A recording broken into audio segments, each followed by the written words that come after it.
आजम खान जी उत्तर प्रदेश के बहुत बड़े नेता हैं। दर्जनों बार विधानसभा, लोकसभा, राज्यसभा में इन्होंने अपनी उपस्थिति दर्ज कराई है और आजम खान एक विचार हैं। लेकिन भाजपा सरकार ने जिस तरीके से राजनीतिक दुर्भावना से प्रेरित होकर के मुसलमान होने के कारण मुर्गी चोरी, बकरी चोरी जैसे घटिया आरोप लगा करके सालों साल जेल में पूरे परिवार को डाला, वाकई में अत्यंत निंदनीय है। इस प्रकार का बर्बर जनजातीय अत्याचार तो इमरजेंसी में भी किसी के साथ नहीं हुआ था जो भाजपा सरकार ने आजम खान के साथ किया है। इसकी मैं निंदा करता हूं, क्योंकि लोकतंत्र में इस तरीके से ईर्ष्या, राजनीतिक दुर्भावना से किया गया कार्य या दुश्मनी का कोई स्थान नहीं है। लोकतंत्र में वैचारिक राजनीति की जाती है। हो सकता है एक दूसरे की विचारधारा टकराती हो, लेकिन इस आधार पर हम उससे दुश्मनी निभाएं, लोकतंत्र की मान्यता नहीं देता। 2027 में क्योंकि भाजपा सभी मुद्दों पर फेल हुई, सरकारी गलत नीतियों से बड़े पैमाने पर करोड़ों नौजवान बेरोजगार हो गए। गरीबी का आलम यह है कि 140 करोड़ की आबादी में 80 करोड़ लोगों की जिंदगी 5 किलो 10 किलो चावल पे आके ठहर गई। वादा करने के बावजूद भी किसानों को लाभकारी मूल्य तक नहीं दिया। किसानों की एक ही मांग है कि उनके उत्पाद का न्यूनतम समर्थन मूल्य दिया जाए, उसको भी नहीं किया। 27,764 स्कूल जिसमें गरीब के बच्चे पढ़ते हैं, योगी सरकार उसको बेच करके आज बड़े बड़े थैलीसाओं के हाथों में बेचने की कोशिश कर रही थी। अपनी जनता पार्टी ने उसका कड़ा विरोध किया, सरकार बैकफुट पे आई, स्कूल न बंद होने का घोषणा भी किया। लेकिन अभी भी जिन स्कूलों में ताले लगे थे, तमाम ऐसे स्कूल हैं जिसके ताले अभी तक नहीं खुले। आज उत्तर प्रदेश की कानून व्यवस्था पूरी तरीके से ध्वस्त हो चुकी है। पूरा प्रदेश जंगल राज बन गया है। यहाँ तक कि पूरे देश में उत्तर प्रदेश हत्या में नंबर 1, दहेज हत्या में नंबर 1, अपहरण में नंबर 1, महिला उत्पीड़न में नंबर 1, दलित उत्पीड़न में नंबर 1।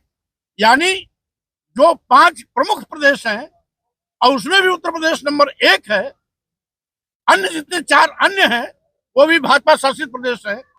महाराष्ट्र, गुजरात, बिहार, राजस्थान, ये उत्तर प्रदेश के बाद वाले आते हैं। तो स्वाभाविक रूप से पूरे देश में आज कानून व्यवस्था पूरी तरीके से ध्वस्त है, जंगल राज है। तो स्वाभाविक रूप से उत्तर प्रदेश को बचाना है तो भाजपा को हटाना है। इस लिहाज से 2027 में हम चुनावी मैदान में उतरेंगे। समाजवादी पार्टी के साथ उतरेंगे 2027। बहरहाल 2027 में हम किसके साथ उतरेंगे, किसके साथ नहीं उतरेंगे, इसका फैसला 2026 के अंत में होगा, पंचायत चुनाव के बाद होगा। अभी हम सभी 403 विधानसभाओं पर अपनी तैयारी कर रहे हैं। आज की मुलाकात को राजनीतिक दृष्टिकोण से किस तरीके से देखा? आज की मुलाकात को अपना आपकी जो पार्टी है, अपनी जनता पार्टी, तो क्या आजम खान आपके साथ अपनी जनता पार्टी में आएंगे? बहरहाल आप समाजवादी पार्टी में जाएंगे? अभी आज की मुलाकात किसी पार्टी में आने जाने का नहीं, बल्कि औपचारिक मुलाकात थी, जिसमें मैं एक लंबी त्रासदी झेलने के बाद आजम खान जी का हालचाल लेने आया था। क्योंकि हम सभी विधानसभा में आमने सामने बैठते थे, कभी मैं सत्ता में तो आजम खान विरोध में, कभी आजम खान साहब सत्ता में हम विरोध में। लेकिन अलग अलग रहते हुए भी हम एक दूसरे का सम्मान करते रहे हैं। इसीलिए आज उनका हालचाल पूछने आए, कुशलक्षेम पूछने आए, शीघ्र स्वस्थ होने की कामना करने आए।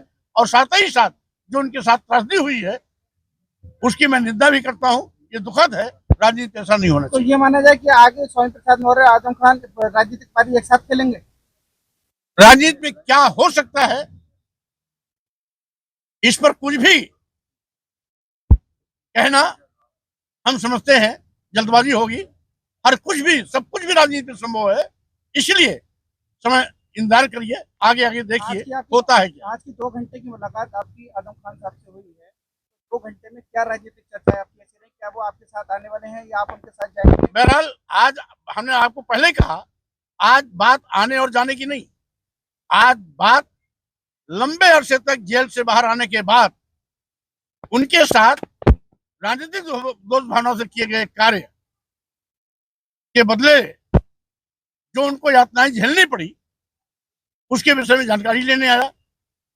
जेलों में उनके साथ क्या बीती उसको जानकारी लेने आया। किस तरीके से उनके साथ बर्बर जुर्म जाति अत्याचार किया गया इसकी जानकारी लेने आया। शीघ्र स्वस्थ होने की कामना करने आया हूं और शीघ्र स्वस्थ होने के बाद हम लोग फिर जल्दी बैठेंगे, क्योंकि राजनीति में उठना बैठना चलता रहता है। रामपुर के सांसद महिबुल्लाह नकवी समाजवादी पार्टी से ही हैं और अब वो आजम खान के बारे में तरह तरह की बातें कर रहे हैं, इस पर आपका क्या कहना है? अब समाजवादी पार्टी के अंदरूनी मामले में कोई टिप्पणी नहीं करना चाहता, क्योंकि समाजवादी पार्टी खुद दिग्भ्रमित है, इसलिए उसके विषय में कुछ कहना उचित नहीं।